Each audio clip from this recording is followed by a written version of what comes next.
Shin ko ka san kana da wayan Android ko kuma iOS ba za ka taɓa ɓata ba a duk yanda ka je a faɗin duniyan nan? Wato duk garin da ka je ko kuma duk nahiyar da ka shiga, inda akwai network na intanet kasancewa ba za ka ɓata ba. Domin sanin wannan sirri sai ka biyo mu a cikin bidiyon mu na yau.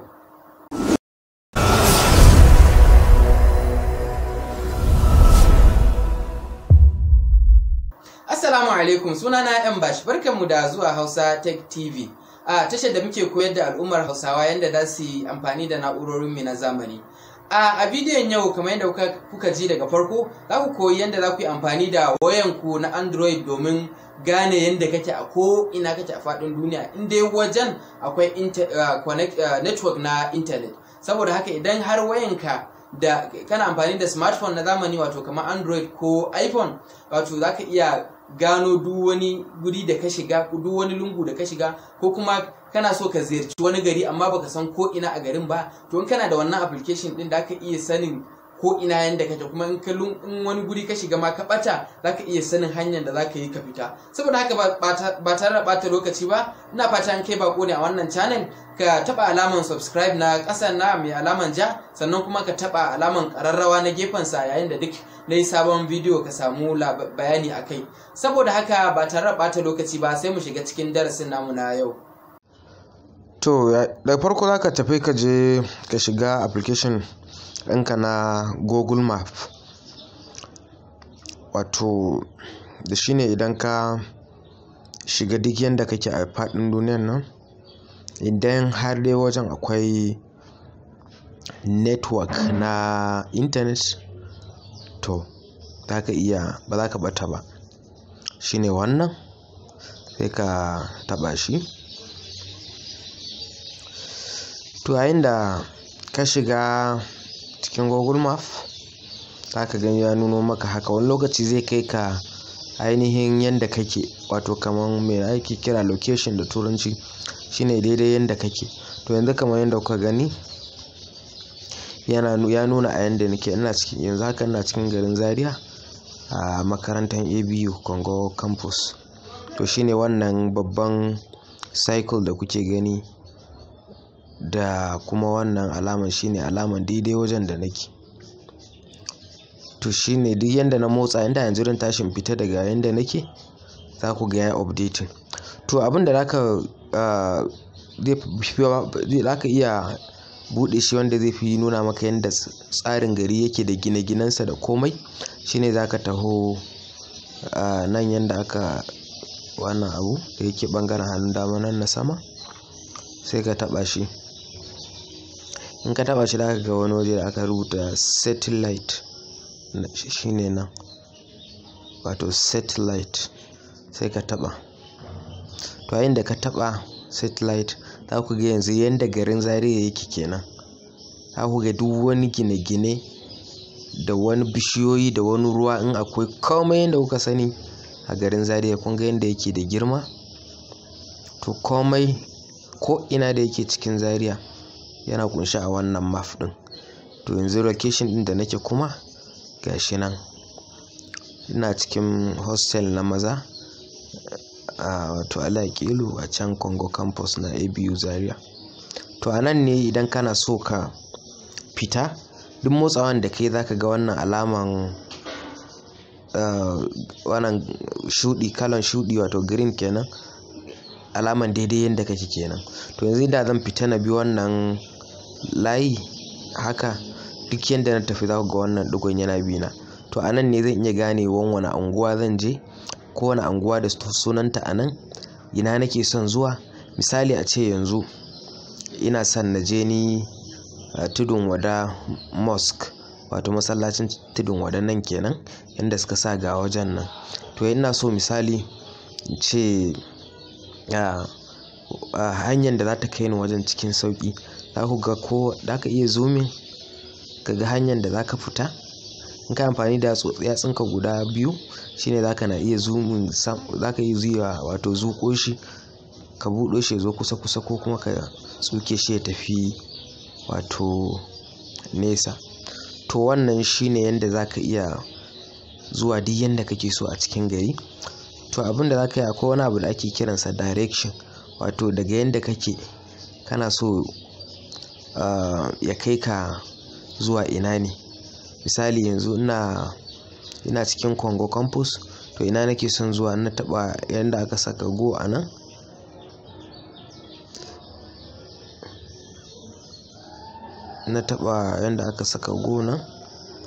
to sai in zaɓi ina nake son zuwa. Misali daga location ɗin da nake shine a sama, daidai yanda nake wato Congo zuwa, misali ina so na ce ina kenan, misali sai in zaɓi wato gurin da nake so na je a nan, ko na rubuta location ɗin, wato misali in ce Tudun Wada Mosque, shine gashi masallacin Tudun Wada da na nuna muku ɗazu. To ina so in je wajen, sai in taɓa shi. To yanzu dai nuna min hanyar da zan bi. Kun gani daga daidai yanda nake Congo, dai iya faɗa maka ma idan da mota za ka je za ka yi minti 3 zuwa Tudun Wada Mosque. Idan da mashin za ka je shi ma zai iya sanar da kai, misali da me kake son zuwa, da mashin ne ko da ƙafa ne. Inda ƙafa ne kun ga zai fitowa na da zan ɗau kan ainihin hanyar ma zai kai ni minti 8. Idan nan fita ta nan ne minti 8 zai kai ni wato kan ainihin babbar hanya. Idan kuma ta nan ne zai bani minti 4 na hau hanyar da zai kai ni wato can yanda nake son zuwa kenan. Da ku gani duk dai wani bayani da yake kunshi a gurin da aka iya gani. To yanzu kun gani kawai idan ka tashi in ka fito daga yanda kake, zaka ga yana maka alamun ga yanda zaka bi, ga yanda zaka bi, ga layin, har yayin da ka isa wajen da kake son zuwa. To wannan abun still zai iya yin amfani yayin da kana so ka tafi wani gari ne, da misali ka tsinci kanka a wani gari kuma kana son ka je wani gari daban. Misali kana Zaria kana so ka je Kano, kana so ka san nisan wajen, ko kuma kana so ka san wato hanyar da zai fitar da kai daga garin, wanda misali kai bako ne kuma baka sani ba. To duk zaka iya searching inda motor park din su yake. Misali kana so ka je motor park, zaka iya duddubawa ina ne wajen motan su yake, sannan ka shiga wannan direction din, wato go din kenan, sai ya tafi da kai. To nan gurin sai yana baka reference, wato alaman yanda kake tafiya kenan, kamar yanda kuka gani muka yi daga cikin Congo zuwa wato Tudun Wada Mosque, wato masallacin Tudun Wada. To idan zaka fara tafiya bayan ka tashi, inda kafa ne in ma da wane ne, shine zaka taba start anan. Shine idan ka taba shine zaka ga ka fara tafiya, zai na irga maka mintunan da kai idan da mota ne. Idan da kafa ma duk zaka ga mintunan da zai kai ka wajen. Idan ma da menene, kun ga yanzu a wannan blue din layi da ya nuna ainihin shuɗin wanda ya fi ci, shine ainihin mafi sauri yanda zaka je, hanya mafi sauri da zai kai ka wajen. Idan kuma ɗayan wannan wanda bai da kala sosai din ne, zaka ga shi iya tsawon ne, wato hanyoyin ya kasu kashi biyu, duk zaka iya bin wanda kake so ana, amma wanda ya fi sauri shine wannan mai kalan blue. To da fatan kun gane wannan. Misali yanzu to Kano nake son zuwa daga Zaria, misali Kano nake son zuwa, nayi back. To yanzu zan ce to go, in taɓa go, sai yanzu ga shi location gashi nan daidai yanda nake, sai in ce to ina son na tafi Kano. To na riga dama ina da search history. To kun gani daga daidai yanda nake, sorry na saka ba yanda nake so na saba, wato ina so na tafi Kano, gashi na danna daga yanda nake Zaria zuwa Kano, tafiya ce ta awa 3 da minti 5 idan bi ainihin hanya straight da ta kai can. Idan kuma zan yi zagaye ne, tafiya ne na awa 4 da minti, wato idan wannan kala mai shuɗi shine ainihin wanda ya fi kowanne sauri, da zai kai ka da sauri kenan. Ita kuma wannan wanda bata ci sosai ba, wato zagaye kenan, yanda wato zai dauke ka wato tsawon lokaci fiye da ainihin na farkon. To wannan shine ake kira da Google Map. Maybe kana da shi a wayanka amma kuma baka san me amfanin sa ba. Da fatan daga yau zaka gane me amfanin Google Map, kuma zaka na amfani da shi duk tafiye-tafiye da zaka yi domin ka samu sauƙin abun. Da fatan kun ji daɗin wannan tutorial.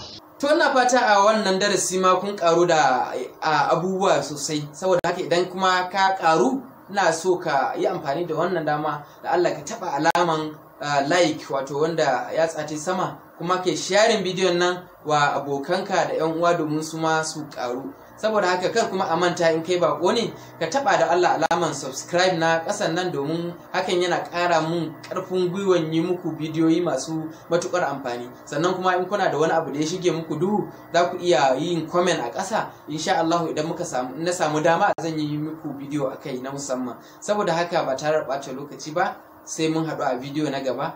Na gode, sai anjima.